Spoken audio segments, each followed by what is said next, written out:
Welcome to the Whistleblower of the Week podcast, hosted by FBI whistleblower Jane Turner. Join her as she shares the stories of real-life heroes and people of integrity. I'm very excited today to have back Stephen Kohn. As you know, last week he was here talking about the special counsel from the special counsel's office and the threat that was under. And this week, we even have a bigger topic, if you can believe it. He is Stephen Kohn is with Kohn and Colapinto in Washington, D.C.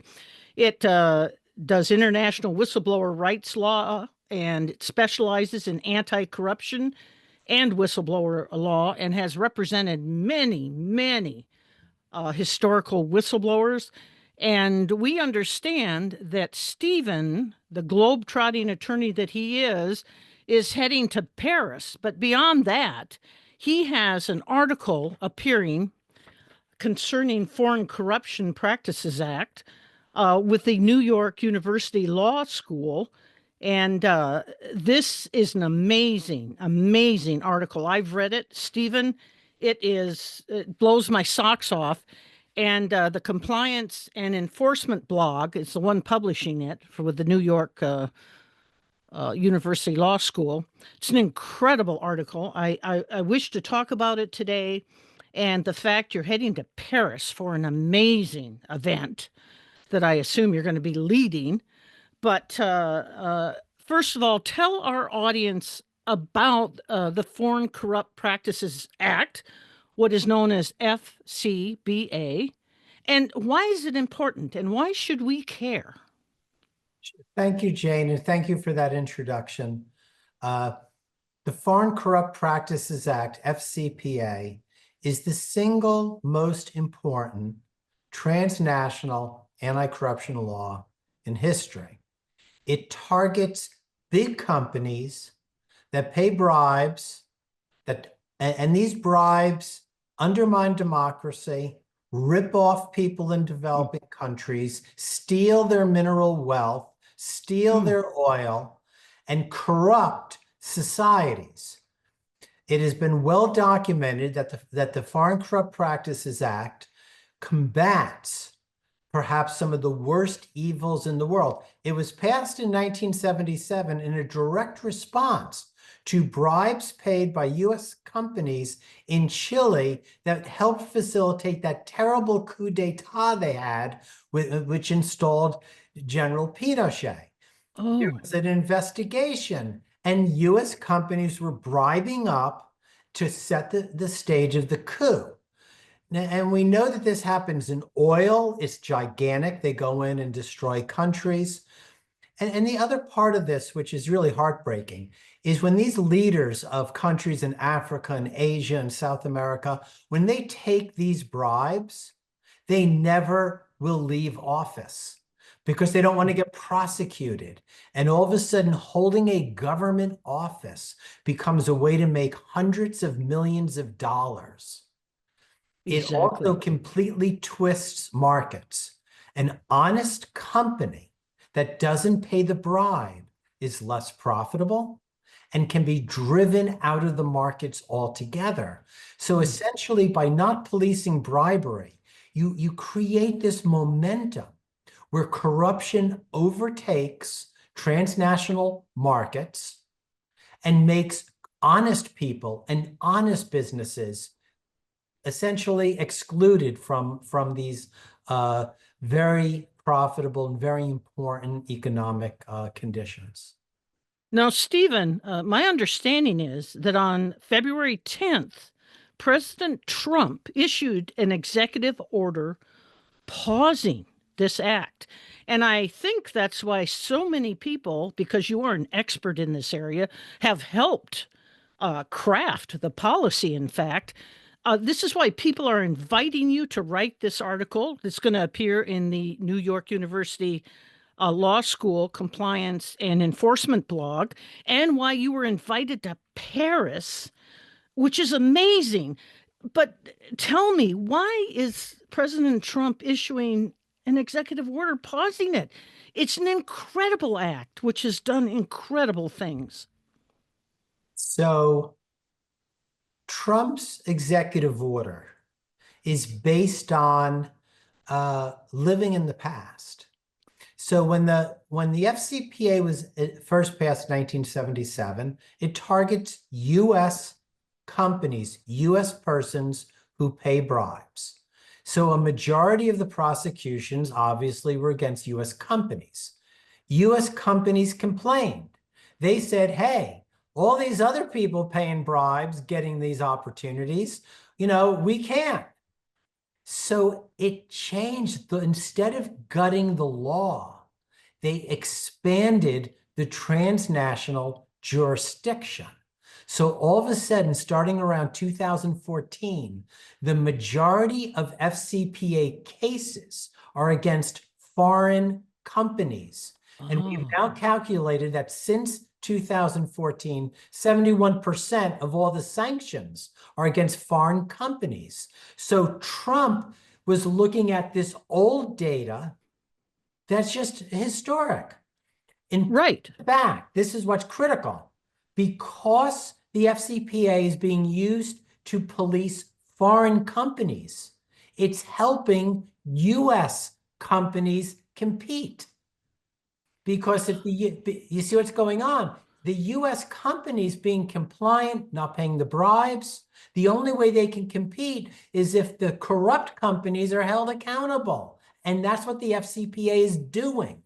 So by pausing the enforcement of the FCPA, he is harming U.S. businesses, their competitive ability.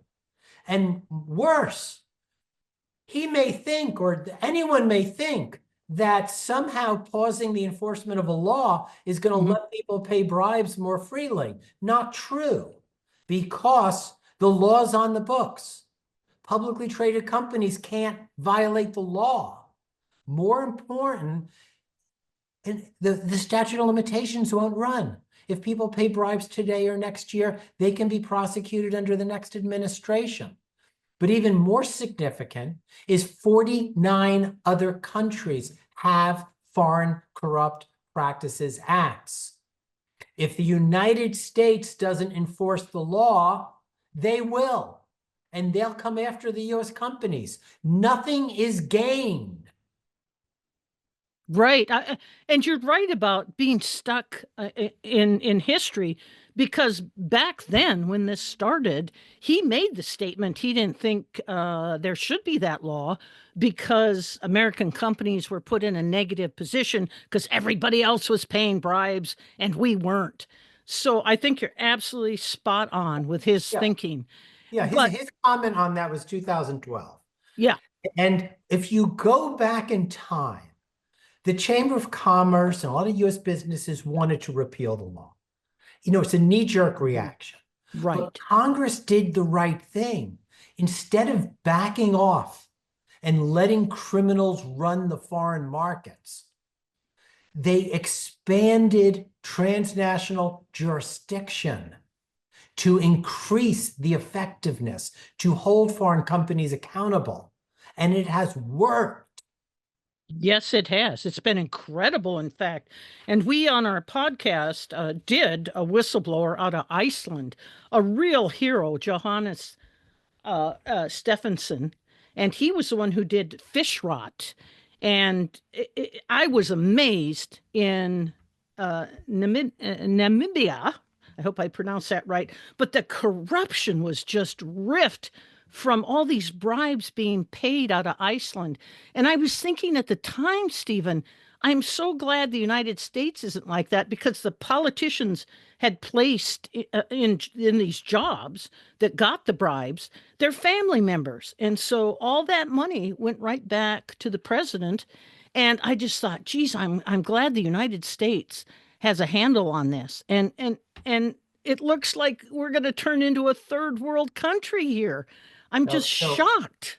So one of the main reasons I'm going to Paris is to explain how we can actually land on our feet and make things better. So what we have seen, we've studied the cases since 2014. And as I said, 71% against foreign companies. But watch this, 18.4 billion collected from foreign companies in sanctions. That's a lot of money. That's a lot. All of that money would never have been obtained if it wasn't for, one, the whistleblowers who were detecting and turning in the cases under U.S. Dodd-Frank Act, and two, the ability of U.S. law and prosecutors to pursue the case. But what people have not focused on is that I call this like the NATO of anti-corruption, the NATO of finance. So countries in Europe and Great Britain and Canada and around the world became reliant upon the United States to do the heavy lifting on bribery. But as we looked at it, what is actually occurring is that numerous, I think 67 foreign law enforcement agencies working with the US to find their own companies and guilty of FCPA. So in other words, just as NATO brings together or brought together a slew of countries in a common effort, the FCPA had quietly brought together scores of law enforcement agencies.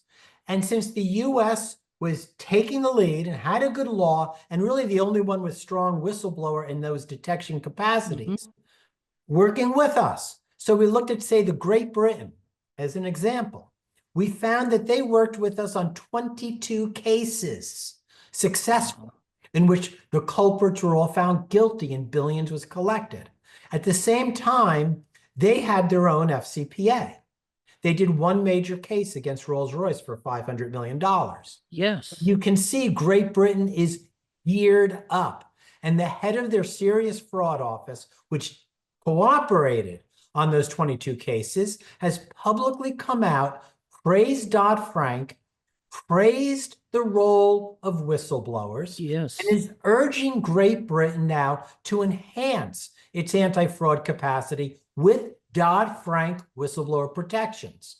Well, before Trump was president, all of those whistleblowers, and this guy actually talks about it, the head of the Serious Fraud Office said all of our whistleblowers go to the US. The United States collected over $2 billion in sanctions from UK whistleblowers. Yes. We had the good law. So he is now urging Great Britain to add that to their anti-corruption toolkit, which I believe will happen. And that's why we're going to the OECD, because every country in the European Union, Great Britain, Canada, Japan, South Korea, all of them have Foreign Corrupt Practice Act laws, all of which can be activated, all of which can be enhanced easily to include Dodd-Frank Act protections for the whistleblowers. Guess what? As these countries engage, the transnational scope of fighting bribery will increase. And at the end of the day, there will be actually better enforcement if they do what is so simple. Look what the US did. The OECD has officially audited the US program and has come out completely in support of it. Those auditors are not US citizens. They're from foreign countries. So it's already been approved by the OECD, these programs. Great Britain, through this incredible work of investigators there from their major think tank, have come out strongly in support of Dodd-Frank Act style whistleblowing. So it's no longer just the United States sitting back alone and people working with us quietly. These countries are moving forward. But we're in a crisis. We're in a crisis. Yes. Because the main country that was supporting these bribery prosecutions is stepping back. So these other countries can easily step forward. So in a comparison to NATO, there's no time delay here. You don't have to build defense factories. In fact, most these law enforcement agencies from the foreign countries are working with the United States on current investigations. All they need to do is get their countries to modernize their laws and flip it to a UK case or a German Right. case or a French case. The sanctions will be pretty much all the same. The liability will be the same. And in fact, they will be able to go after US companies that our Justice Department and SEC has essentially taken a step back to because of the backlash of people like when Trump was making these comments. Right. So we'll be in a much better spot. There'll be better enforcement of US, better enforcement transnationally. The amount of money generated can cover all the whistleblower awards easy, can cover all of the expenses of the prosecutions, can result in billions of dollars for anti-corruption activities, filling the void left by AID. And they're now backing off. They used to fund democracy organizations. Right. Now they're not. And money to the taxpayer and deterrence. It's all in front of us. It's all been empirically proven. And now what needs to happen is the European Union, Great Britain, Canada, Australia, Japan just need to step up. And what their law enforcement agencies have been doing quietly, let's do it publicly. Let's create a deterrent effect. The interview will continue after this brief message. Leading whistleblower attorney Stephen Kohn's latest book, Rules for Whistleblowers, A Handbook for Doing What's Right, is an easy-to-read, essential tool for anyone curious about whistleblowing. It lays out 35 rules to help whistleblowers navigate the complex and dangerous world of whistleblowing. Subscribe to Whistleblower Network News to receive 35% off your purchase. Visit whistleblowersblog.org to learn more. Stephen, tell us what OECD stands for, where you're going to go and give this speech on March 24th. You've consistently said it's really the NATO, but tell us what it stands for and who formed that. Were we a part of that originally? Yes, so the OECD is the Organization for Economic Cooperation and Development. So it's an organization of all of the major Western economies. So as I said, all of the EU, Canada, Australia, UK, etc., but also many other countries, Brazil, India, and others. And they all get together and essentially work on economic development. So most of what they do is not related to anti-corruption. However, US leadership a number of years ago, the United States decided that they should not be the only country prohibiting bribery. So in order to become a full member of the OECD, you have to now sign the anti-bribery convention and enact domestic legislation modeled on the US FCPA. So I believe the numbers 49 countries have done that.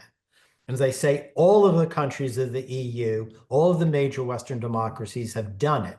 So they already have in place a statutory framework. Now, the OECD audits every country. And as I say, our audits have come out really good. They're very strongly in support of us. But now the audits are there. The way they have to improve their laws is all documented with authority, with objective people. So now what is needed? Those law enforcement agencies that have been working with the US just need to turn to their parliaments and say, hey, OECD has recommended these changes. They work. The United States is stepping back. We need to step up. And let's start enhancing these laws. Let's start putting, instead of the foreign law enforcement agencies working with the US, they can work for themselves. They can cooperate among each other.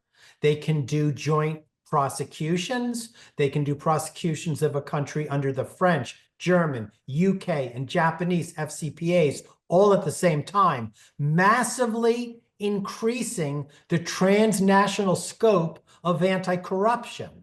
So if these countries, instead of relying on the US, start building out their own programs, at the end of the day, we'll be in such a better place, and we will really be able to strike at the heart of worldwide corruption. That's incredibly positive, Stephen, incredibly.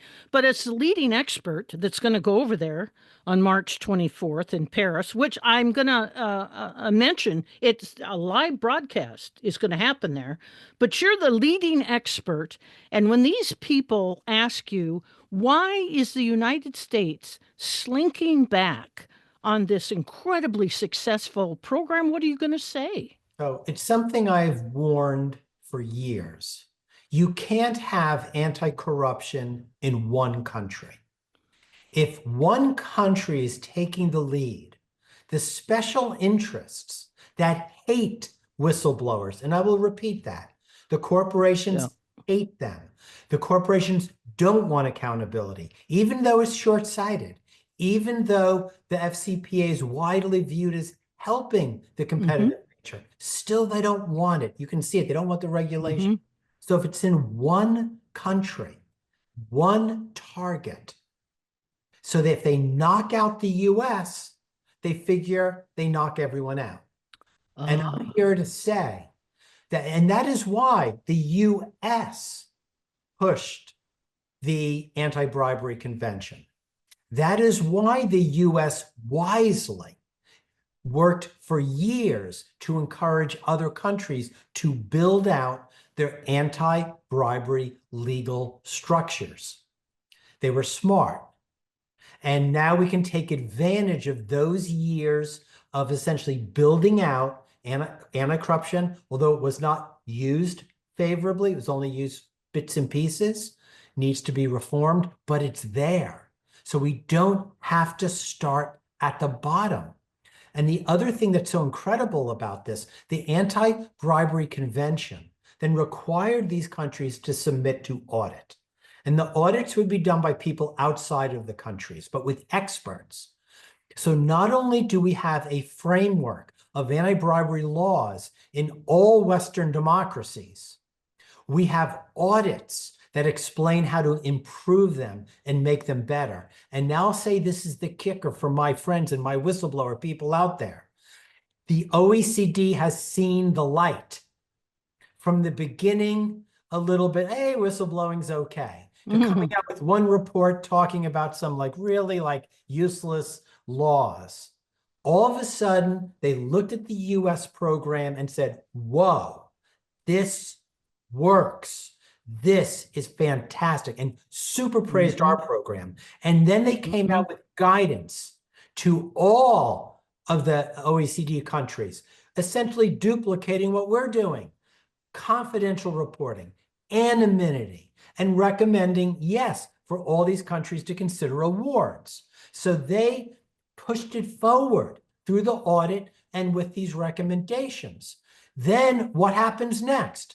Great Britain, in 2014, their regulators issued a report saying, don't pay awards. It was a terrible report. It was based purely on speculation and essentially repeating anti-whistleblower stereotypes. So what occurred was we've been pounding away against that report for years. Yes, you have. All of a sudden, this group called RUSI, the Royal Academy of Academies. This is like, in Great Britain, I'm over there, so everything's like the king and the queen. You got to have a table that they fought the War of 1812 on. It's like, it's a different reality. But the Royal Academy says, okay, we're going to study these laws. It's controversial. They do a massive objective review, and they come out 100% on our side. They say these laws work. They say that a lot of these stereotypes and the way people have approached whistleblowing is wrong. You have to approach it as a tool of law enforcement, as a way to get the best evidence. And so now you have, so look what's been happening before Trump.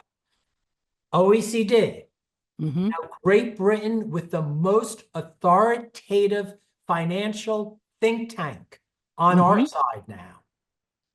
And now we have a crisis. The country that everyone had come to rely upon is backing out. Anti-corruption in one country is a failure. Everybody knew it was only, you can't have it in one country. It has to be cooperative. And this now creates a momentum, creates an opportunity for other countries to rise up. And I will tell you, I just like talking to people who are involved. And Eliza Lockhart, who wrote the UK report, is coming, and I was talking to her, and she says, like, this is a no-brainer. There's billions that can be made, but the Yes. billions don't come from the taxpayers. No. They come from the companies that engage in illegal activity. It's not taxpayers. And it's like, why would you not create these programs that are so effective in fighting corruption? Right. Bring in all this money, the Right. times they are a-changing. Right. And, I was over there for their National Whistleblower Day. They told me to tell you they missed you and they want you back. But we also attended this conference where there were attorneys, but also the anti-corruption group was there. And they are so interested and so hot to, get on this program. And they talked about these same points. You are the money that they're losing to America.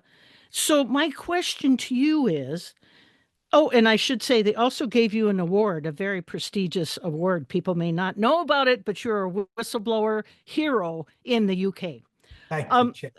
Thank you. You're welcome. And they missed you. Here's the question I have, Stephen. It seems to me with this executive order on the anti-corruption statute and getting rid of the IGs, getting rid of special counsel, what are you seeing overall here that's happening? Because whistleblowers are critical to the Foreign Corruption Act. So what is happening here? I'm just, and people that I talk to are confused because here they brought in tremendous money. Here they bring truth and speak truth to power.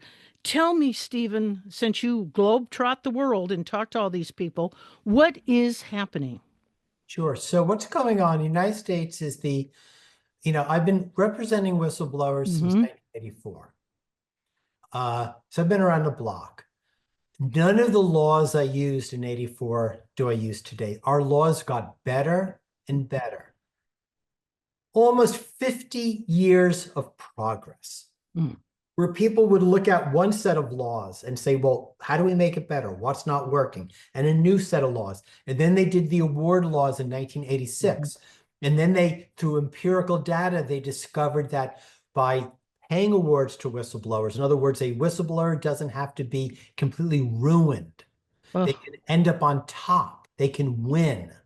It stimulated disclosures beyond any expectation, became the #1 fraud law in the United States. And again, we saw 75% of all successful fraud cases coming in from whistleblowers. So from those laws, Dodd-Frank was developed, anonymity. So we watched 50 years of progress. For the first time, that progress is getting blasted. It's getting eroded. It's getting attacked. So where are we at now? Where we're at is we have to look at each program and each law and see, okay, what can we do to protect it so it survives, say, the next 4 years? What can we do to use them in the current environment and analyze them separately? What I like the most about the Foreign Corrupt Practices Act and our money laundering transnational whistleblower law is these are the two sets of laws that are outside of the control of the United States. Now, the United States has controlled them because other countries have acquiesced. Their law enforcement agencies have worked with us. It's the easy way out. But even before Trump became president, countries were beginning to realize is that they were losing out on the billions of dollars in recovery. So a lot of these changes we were looking at started before the presidential election. But now we're at that crossroads. Because the effectiveness of these transnational laws are outside of the control of the United States ultimately, and other countries can duplicate them, can expand their scope, can have the same sanctioning authority. So we're really in a position where we can expand whistleblowing expand anti-corruption if these countries do what NATO's doing. NATO's increasing their defense. They're waking up that they need to become the players. They can't rely on the United States. That's right. Well, for anti-corruption, we got to do the same thing, and it will work. Domestically, we'll look at each law, we'll see, we'll fight back, we'll try to make them work. But internationally is where we can make the most progress. Is this why you're being invited to Paris on March 24th? And you're going to speak to them as the leading expert? Is this why the NYU Law School has you writing this incredible article, Crippling Foreign Corrupt Practices Act, which was an incredible article. I read it, and I suggest everybody does, because it lays out the statistics you provided, everything. Is this why you're being asked to go on the road again? I mean... So I think that, the OECD is a very important organization. So we submitted an application to run a workshop, which we'd never done before. In the past, we would be one participant in a larger thing, in a larger workshop, or either at OECD or other international conventions. But OECD is clearly the most important. This year, they approved us so we can manage the entire workshop. We're inviting leading international anti-corruption people from Mexico, from Azerbaijan.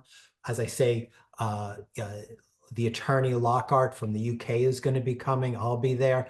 So we can present our program and in a very coherent, logical manner and explain, essentially next steps forward. In regard to OECD, I do detect a sense of crises because the US has played such a major role. And now it's backing off. And to give an example, in our original platform, in our original program, we had a distinguished lawyer from the Department of Justice had been approved and was going to speak. This lawyer had worked with me on the Danske Bank case and really was a very strong supporter and understood how these whistleblower laws feed into anti-corruption, would have been a great speaker. He was then not allowed to come. And we were informed by OECD that every DOJ employee was then stopped from travel. So where the US would play the major role, now they've been essentially stopped from even attending the major conference. So this is a setback, and I think a wake-up call. And I hope that the leadership of the OECD and the leadership from these countries, attend our seminar, listen, read the literature. As you mentioned, the NYU article, everything is linked. All of the cases are linked. We don't make any statement without backing it up with empirical, objective data. When you sit around and debate whistleblowing or anti-corruption in an academic type setting where everyone has an opinion, you go nowhere. Where's the beef? Where's the conviction? How did you find these largest banks in the world, the largest oil traders in the world, even those that are not publicly traded, not stationed in the United States? How did you find them accountable and force them to pay hundreds of millions and billions of dollars in penalties? How did you do it? That's where you need to go. Stop the bickering, stop the BS. Focus on results. And that's where we're headed. And we're just hoping there's a reception to it. We're hoping that the OECD and the countries of the democracies of the world stand up to this time, to this moment, and do what they can do to restore an even more effective transnational anti-corruption infrastructure. Where is your article that is being published by NYU Compliance and Enforcement blog? Where can people find that? They can just go it's there, it's online right now. You can just go to you just go NYU Compliance blog, it's public. But again, we will be through whistleblowers.org and in our program, Whistleblower Network News, we'll be able to link it directly to your podcast through my law firm, Kohn, Kohn & Colapinto. We will make this widely available, free of charge, with the links to the underlying data. Don't take my word for it. Read the underlying data, and you will see what a remarkable tool the FCPA has been and can be. And you will see that it is already being supported on a transnational basis, and that can radically increase. I mean, so there is a way forward. There's a way to win. Stephen, I know your time's important, and thank you so much for sharing it with me. I've just got a quick question that a whistleblower asked me to ask you. Is bribery now the official policy of the United States? No, don't accept the rhetoric of any official. The law remains the law, period. And we will work to enforce that law. So even as we urge foreign countries to file FCPA cases under their laws, we will continue to file in the United States. And we may have to just wait till there's a new administration. The statute of limitations won't run, and we'll go forward. If this is either an aberration or a complete and total catastrophe. But guess what? Even World War II was a catastrophe, but look what came out of it. Certain democratic institutions that have really worked in Germany and Japan and France. We will get through this. We'll end up on our feet, but you have to follow the evidence, the data, the proven mechanisms, and get the job done. Stephen Kohn from Kohn, and Colapinto. You're a voice of sanity in a crazy world. And will your March 24th meeting be on a channel link somewhere where we can watch you? Yeah, I do believe if it's not live, it'll be recorded, and we will make it available free of charge worldwide. These issues are far too important just to keep within one conference and one meeting. So Jane, I really want to thank you for this opportunity. Thank you, Stephen. Listeners, for listening, all your supporters for coming on. I want to thank Whistleblower Center and Whistleblower Network News for the tremendous efforts they've done over the years to push these issues, and really ask your listeners to support these organizations in any way. And this is a battle of a lifetime, of a generation. We're fighting to save 50 years of progress in the most highly successful whistleblower and anti-corruption infrastructure ever created. Is it perfect? Far from it. Far from it. But to lose what we have fought so hard for, inexcusable. So just thank you, and God bless. Thank you, Stephen Kohn. And before we leave, thank you, Stephen. I just want to say that if anyone has a few spare dollars in their pocket, please send it off to the National Whistleblower Center. I'll be setting up a GoFundMe for Whistleblower Network News and for this podcast, because now we're in the fight of our life and we need the resources. Thank you, Stephen. You're just the best. Thank you for listening. Please remember to like, comment, and subscribe. You can find more whistleblower stories at whistleblowersblog.org. Music by Rachel Kilgore, guest booking by Victoria Thompson, and editing by Anissa Cheek. Whistleblower of the Week is a production of Whistleblower Network News. The views expressed by podcast guests are their own and not those of Whistleblower Network News.